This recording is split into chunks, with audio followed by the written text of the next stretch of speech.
Do not complain. Ayog reklamo. Ayog anara imong attitude sa pagreklamo tungod kay wala nimo nakuha ang gusto nimong mahitabo.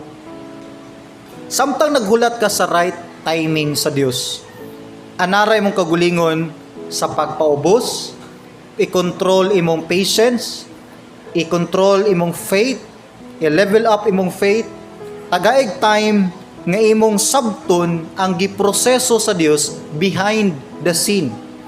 Once pahulaton ka sa Dios, na siya giproseso likod sa eksena. Wa lang ka kabaluon sana. Ang nakita lang nimo, maghulat bitaw ka sa ospital, bungbong, orasan, mga tao nga naglinya, naghulat ka kanusa ka tawgon sa doktor. Kapoy maghulat. Pero behind that door, na dito si doktor nagtrabaho. Nasa gipang prepare dito para makatarong siya serve sa demand sa imuhang need. During sa lockdown, naghulat tag 3 months. Ma-open ang highway, maabli mga tindahan, makasugod tag panginabuhi. Nagulat tag 3 months ma-open ang simbahan.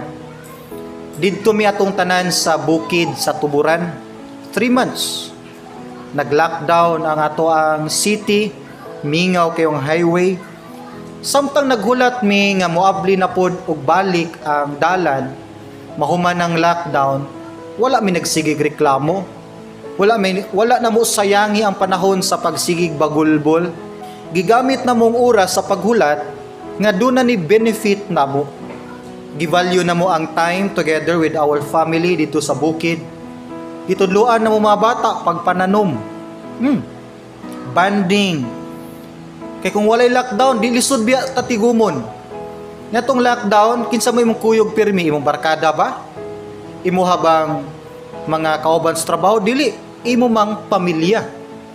Ato nga time, pwede nimo to isipon nga at least na spend nimo imong time sa imuhang family sa 3 months. Kay kung walay lockdown, puro biya ta panginabuhi. Wa tay time sa atong kabataan.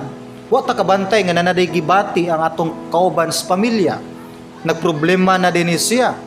Wa tay kabalo nga ang problema di ay sa atong family. One-on-one lang siya nga communication. Na-settle na siya during sa lockdown. So dito sa Tuburan, gihatag naman mong time sa pag-spend together sa mong family, sa mong parents, sa mong mga kabataan. Gani dito na himugso ang paglaom ministry during sa lockdown. Gihimo na ko to nga time nga nag-prepare ko one day kumuabli lagbalik ang dalan. Mubalik na migsimba, ready og prepared na ko para sa ministry sa Dios. So while naghulat ka sa timing sa Dios, buhata ang saktong mga butang. Ayaw reklamo. Ayaw anarem ko gulingon nga ang Dios nagkulang, kining tawhana ang hinungdan, kining trabaho ang hinungdan, wa man gud ko ani, wa man gud ko ana, mo nang inani akong life. Hinumdumi na design ang Dios sa imong life, na purpose nganong kana lang butanga ang dapat lang sa naani mo.